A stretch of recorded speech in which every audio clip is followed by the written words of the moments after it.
தேவ கிருபை என்றுமுள்ளதே, அவர் கிருபை என்றுமுள்ளதே. அவரை போற்றி துதித்து பாடி அல்லேலூயா என்றார் பரிபோம். அவரை போற்றி துதித்து பாடி அல்லேலூயா என்றார் பரிபோம். நெருக்கப்பட்டோ மடிந்திடாமல் கர்த்தர் தாம் நம்மை காத்ததாலே.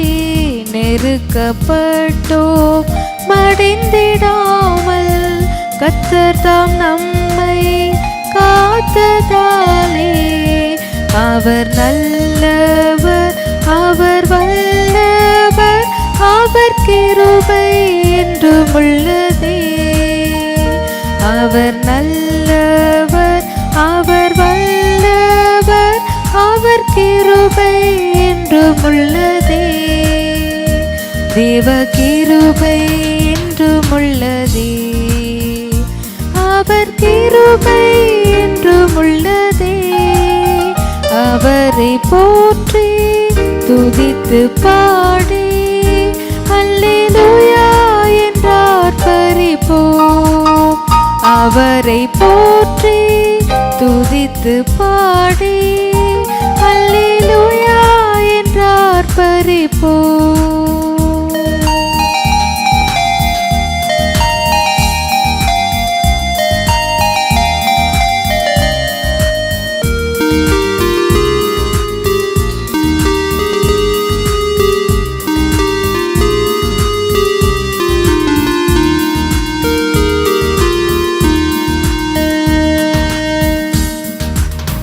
காரிருள் போன்ற கஷ்டங்கள் வந்தும் பாரினில் அவரின் பாதையில் ஒளியாய். காரிருள் போன்ற கஷ்டங்கள் வந்தும் பாரினில் அவரின் பாதையில் ஒளியாய்.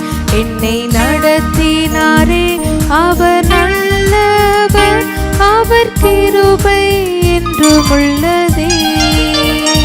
என்னை நடத்தினாரே அவர் நல்லவர், அவர் கிருபை என்றுமுள்ளதே.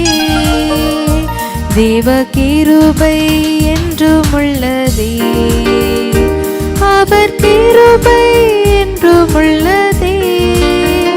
அவரை போற்றி துதித்து பாடி அல்லேலூயா என்றார் பரிபோம். அவரை போற்றி துதித்து பாடி அல்லேலூயா என்றார் பரிபோம்.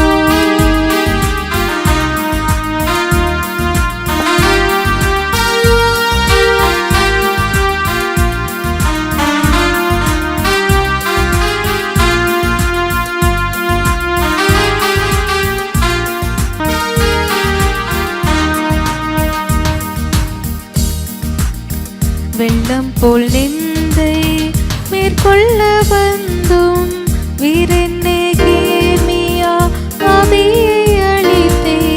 வெள்ளம் போல் நிந்தை மேற்கொள்ள வந்தும் வீரென்னேமியா ஆவியை அளித்தே. திட நம்பிக்கை தைரியமீந்தாரே, அவர் கிருபை என்றுமுள்ளதே. திட நம்பிக்கை தைரியமீந்தாரே, அவர் கிருபை என்றுமுள்ளதே. தேவ கிருபை என்றுமுள்ளதே, அவர் கிருபை என்றுமுள்ளதே. அவரை போற்றி துதித்து பாடி அல்லேலூயா என்றார் பரிபோம். அவரை போற்றி துதித்து பாடி அல்லேலூயா என்றார் பரிபோம்.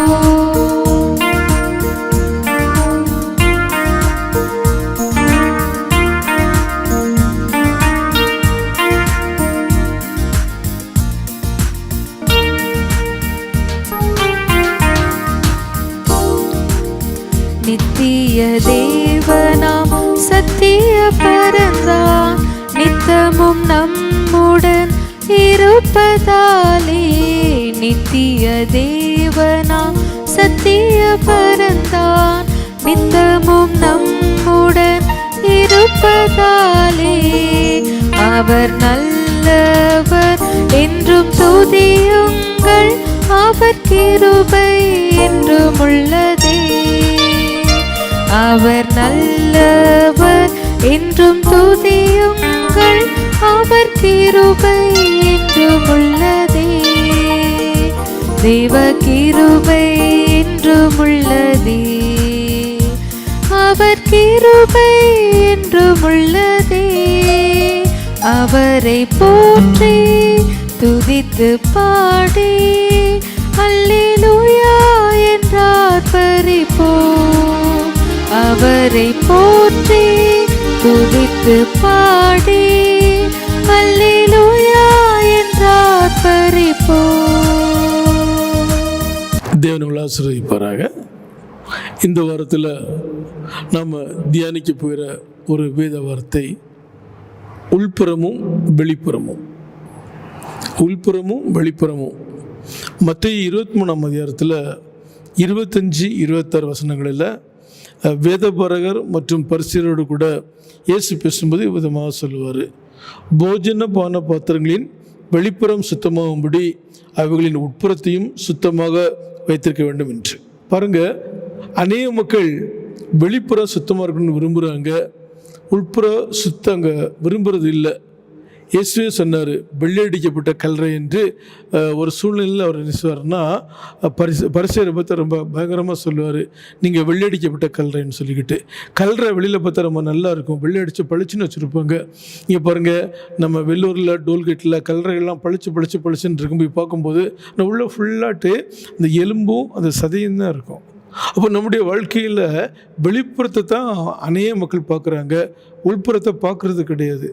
ஆகவே தான் ஆண்டவர் சொல்கிறாரு, உன்னுடைய வெளிப்புறமும் சுத்தமாக இருக்கணும், உன்னுடைய உள்புறமும் சுத்தமாக இருக்கணும்னு.